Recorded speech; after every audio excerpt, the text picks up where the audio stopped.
Kaya dapat din yung kapag-research sila mag-big. Sabi ko yaman-yaman na naglasan, ba't pa sila nag-fundraise? Kaya, di ba? Dapat ang nag-fundraiser yung mga ganang Emilio Aguinaldo Calque, joke lang. Ang tanong ko na, kay Mandy, for the 1 billion fund na yan na malilikom ng fundraising, who will benefit?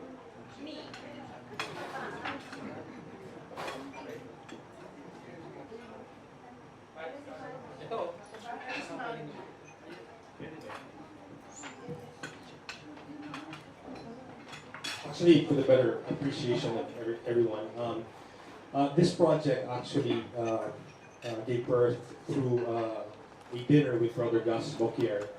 Noong grade 1 kami sa Las Green Hills, Brother Gus na si Brother Gus, principal namin siya sa Dallas in the 70s. Currently, Brother Gus is the president of the LSU Gus Marinas. His vision entails a construction of a brand new high-tech, world-class medical hospital in Dasmariñas. And the purpose of this hospital is to not or never turn away the poor when they need medical service. Okay, so kahit na kailangan niya ng angioplasty or bypass or whatever, at wala siyang pera pambayad, hindi siya tatanggihan. Hindi siya tatanggihan ni Brother Gus. So the funding for such a feat, for such a huge vision, undertaking, costs a lot of money. And so he came up with this DLSU MC charity fund, endowment fund, where ang goal niya is to get 1,000 donors to donate at least 1 million pesos. 1,000 donors to donate at least 1 million peso each. Tayo lahat dito, we will work together for that one donor to give 1 million pesos. So yun yung goal po natin ngayon. And who will avail? Anyone who has no money, but the marginalized, the poor, that goes to a provincial hospital tapos matanggihan siya, pwede siyang pumunta sa DLSU MC at tatanggapin siya doon ni Brother Gus. So that's who will take advantage of this. Thank you. Napakaganda ng explanation. Saan daw ba yung DLSU? Dasmariñas kami. Kasi pupunta bukas si Hindi pa po gawa yung ospital. No, also, Ipatatayo pa lang po. I want to add kasi na, hindi dahil graduate or alumni ng Lasal Green Hills, pwede natin sabihin mayaman. Actually, marami tayong nag-suffer at talagang walang pera ng mga alumni. Doon lang nag-start. Tapos, pinalaki ng ni Brother Gus na hindi lang dapat Lasal alumni, kundi everyone who is poor will get this benefit. Thank you, Mandy. Sana Mandy, Mandy, sana may representative din ng Lasal. Oo nga. Para matatanong yung mga tanong din natin. Tsaka, katulad niya, Randy, late mo nasabi na wala pa pala yung hospital. Si Tita Lolit umalis na, papunta na ito. Wala pala siya kaabutan. Ito lokal. Bakit tayo magpapagawa ng tayo? Kailangan niya yung brochure, papakita niya na Sabalikin mo na. Hindi ko na makakapon. Okay. So, eto next na. Siyempre, the real Ricky Law. Tito Ricky, hi! At nakita nyo kahit fundraiser to, mga who's who ng entertainment press nandito. Pwede ba puna namin kayo? Congratulations, ang ganda ng objective. Monday, you mentioned that you're raising 1 billion and the prospective donor of 1 million each. Meron ba kayong prospects who these donors are? Actually, Kuya Ricky, it started already. It started nung birthday celebration ni Brother Gus sa Conrad. That's the evening where this whole thing, this whole idea gave birth, no? Pero yung event noon, it was his birthday, but it was to not to celebrate his birthday only, but to launch this idea. So doon pa lang, yung isang table, nag-pledge na. Marami na nag-pledge ng 1 million each. Eh, 1,000 yung goal niya. So makikiride on kami doon. So at least we can say that we were part of, everyone here can be part of that donor, one donor that we will actually donate 1 million pesos. What about the share of the government in making this project?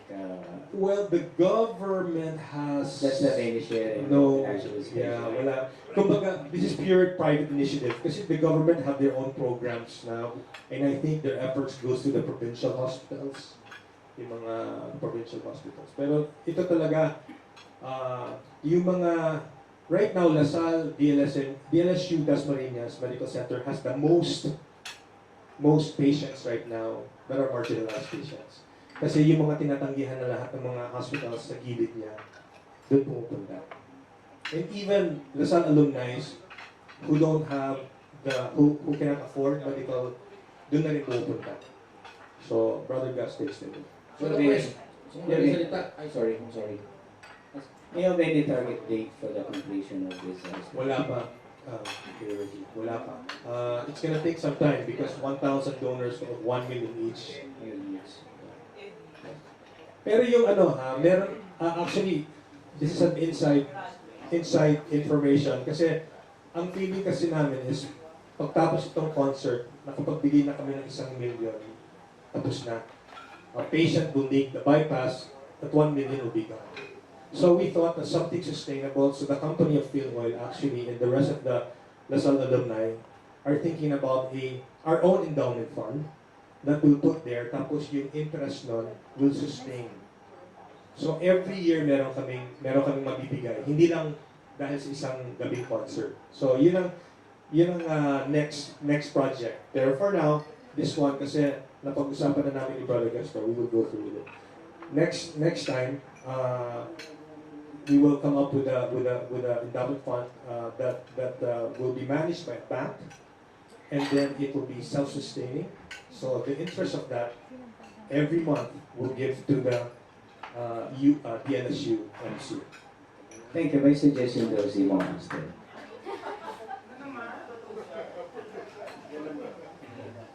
Ano ba yan? Mandy, I have one suggestion. I hope this helps. Why come up with a concert like this or a fundraiser? Pwede ka naman humingan tig 1 million na wag isa sa kanila.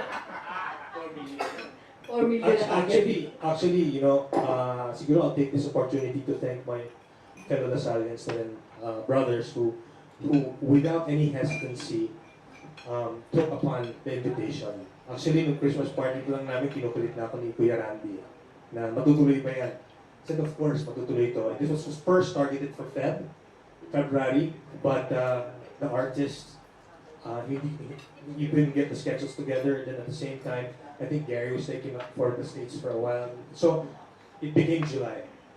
I'd like to just thank them in front of everyone because we really appreciate your help. And kanina you were asking about their honorariums. Actually, what I know is they're even going to give their honorarium to their own foundations.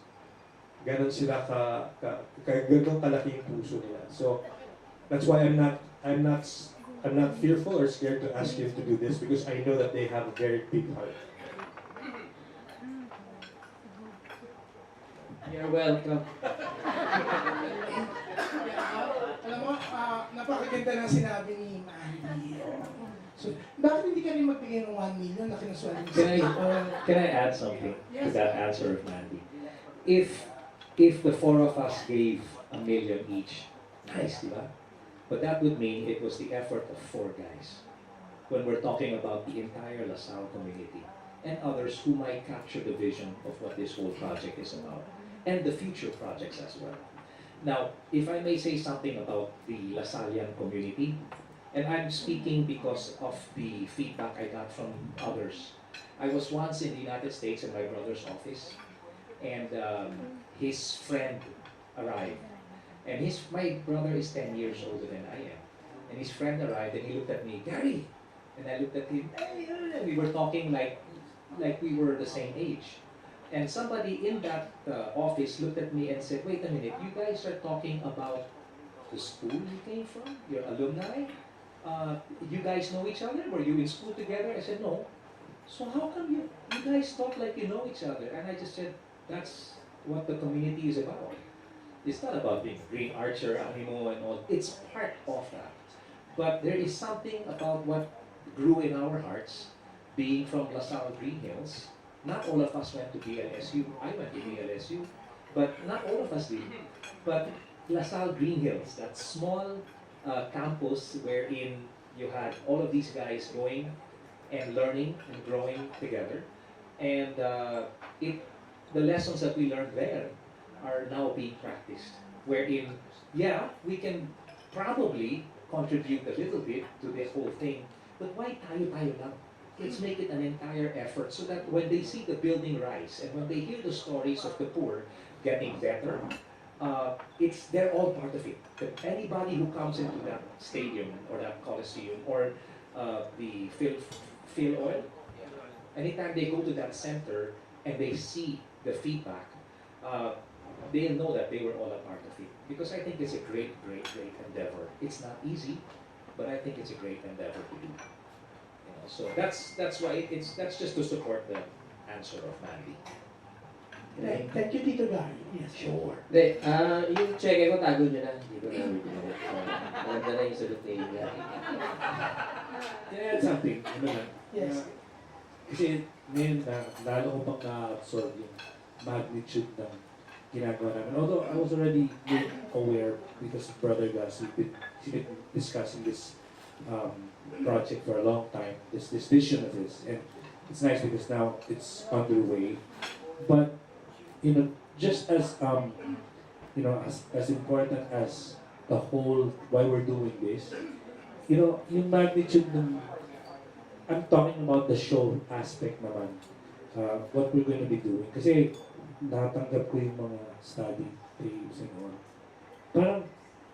Sabi ko, parang hindi natin to, kasi nung nagkundi sa Ultra kami, nandun yung mga kumbirana and yeah, we did some numbers. But this is the first time that four of us are really working together in special numbers. We're collaborating like Gary and Randy, me and Ogie, and all four of us. It's parang tamang-tama siya, nakakma siya dun sa ano yung gusto namin gawin. There's a historical aspect to it, and the significance of it, and as well as the significance of us coming together to make this kind of show. So I took, this kind of vision from Brother Gus to bring us together, and I think it's really well worth it that people will come and see us on Saturday and do what we're going to be doing. And the nice thing about this, at the end of the day, we're all coming together for this great cause. Thank you. Siyempre, actually maraming tumutulong po para sa project na to. Kaya nais po namin pasalamatan. And if you can mention guys, yung Hive Hotel and Convention please. Ito po, kasi nag-sponsor sila. Thank you very much. Paki-mention naman, Tessa. Kasi nagbabasa sila ng Manila Times. Hindi ko magtamalim. Manila Times. Hindi ko sabihin. Siyempre, thank you rin sa inyo. Alam mo, maraming na-touch sa Entertainment Press na nandito. Ito po yung donor pledge form. Pwede mo itong sulatan. Pwede po kayong, simulan na natin ang pag-pledge po. Pwede nyo i-abot later. Ayan. So ito, syempre, ang ABS-CBN din, dahil syempre nandito silang apat, nag-support din po sa atin, kaya nandito ang TV Patrol. Ang next na tanong ay manggagaling kay Miss Gaynel. Ayan. Beauty queen po siya, turn TV reporter. Thank you. Of course, it's gonna be a concert, we all know that. And lahat po kayo, each one of you, meron po talaga kayong mga songs na nakilala kayo for that. Well, aside from that, ano po ba yung mga gagawin nyo on that concert, on that day, on that time? we're gonna see you guys dance or? Yeah. I've been rehearsing. I've never been a backup dancer before, but it's the first time I'm gonna back up for Ogie Alcasid. That's right. Hindi, sabi ko kanina, we're doing pamilya ko ba sa mga 80s songs? Hindi. Name me one 80s song. Sige nga. I'm not sure. Yung mga songs. Everybody wants to rule the world. No. Hindi mo alam Okay. yun. Like this. Gold. Whether or not you know the music of the 80s, you will see why we have never let go of that particular era. Just a little insight. My daughter is, I don't know if she's your age, but she's 25, 26 now. I'm 24. Okay. Every time I play songs from that era, and even earlier from the 70s, and my daughter's a songwriter, she always goes, "What happened, Dad?" And I said, "What do you mean? Why aren't the songs like that anymore? Now it's about something else. It's about there's so much angst, there's so much anger, there's so much of me, I know what to do." But during that time, it was just fun. It was about love in its purest form. It's crazy a bit, but saya. So even when I play, and then I have another niece who came back from the United States for second time to be here.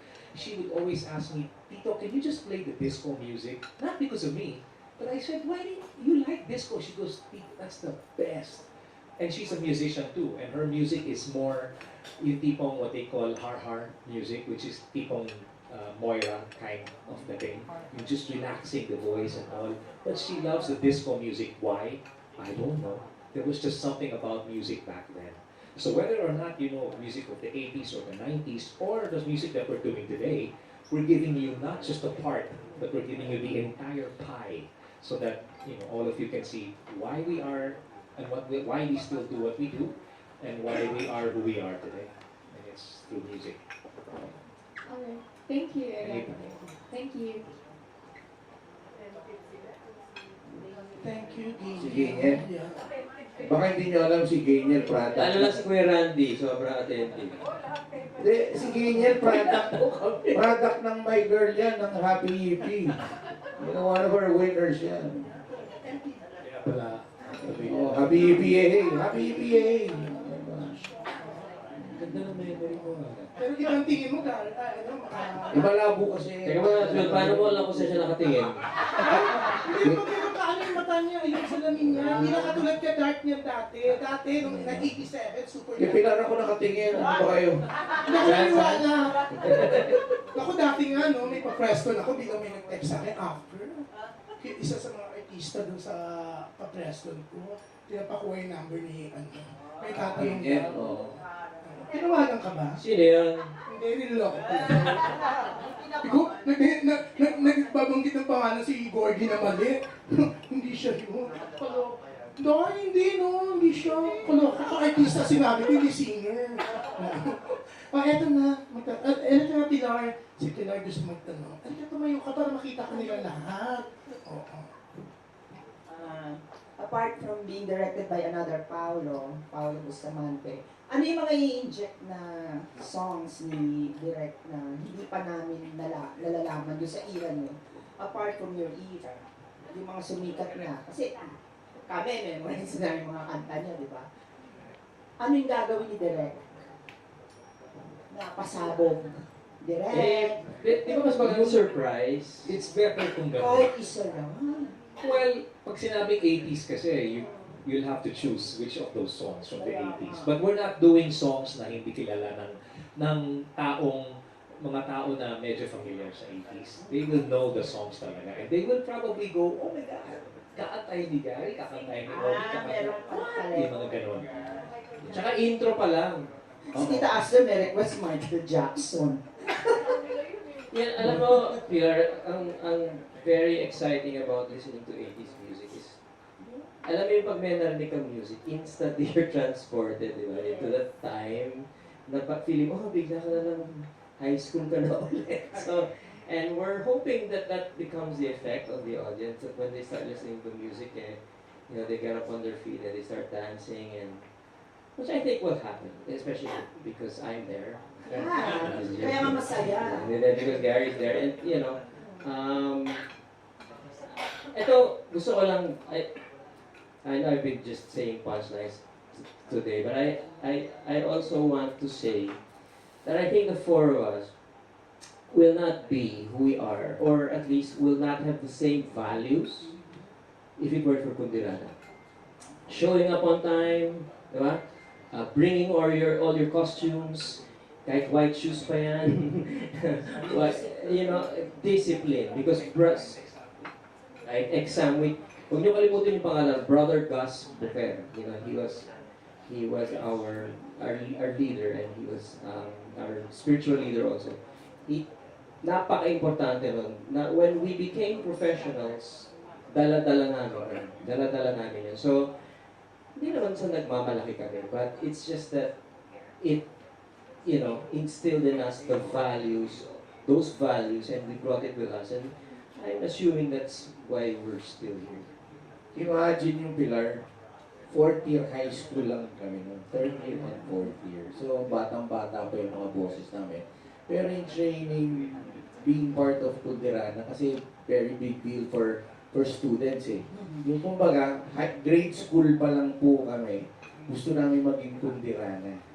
So, hinihintay, like for example, when you get into the high school, di ba?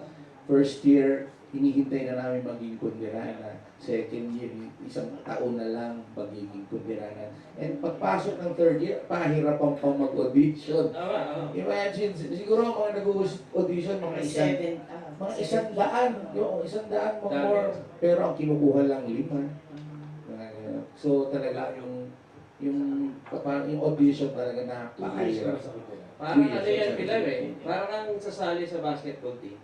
Nasa abangan mo paghapon, di ba? Naku, nakapasok na ako. Titignan mo ngayon doon sa bulletin board kung pumasok ka o hindi. That's the same feeling. I remember that day na nakita ko yung pangalan ko. Also, yeah, that's my name. You know, Pilar,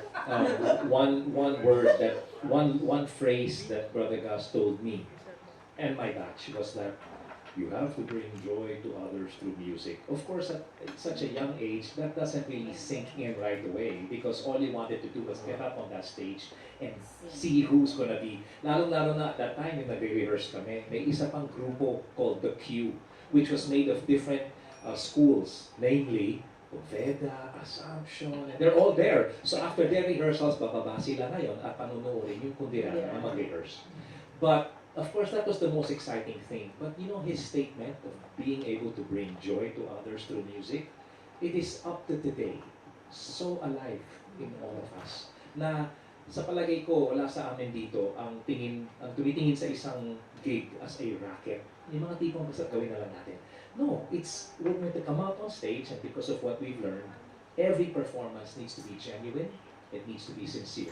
Because there are people who are watching you who want to get away from the problems outside of that venue, and music being the language of the soul, I think we have been blessed with the ability to not just sing a song, but really to bring joy to others through music. So that's what we learned back then. We're practicing it lang now. So, anong special song nyo yung hindi nyo aalisin sa repertoire? Talagang gusto mo ng title Hindi, yung isang Alma hindi Mater? mawawala. Alma Mater na? Alma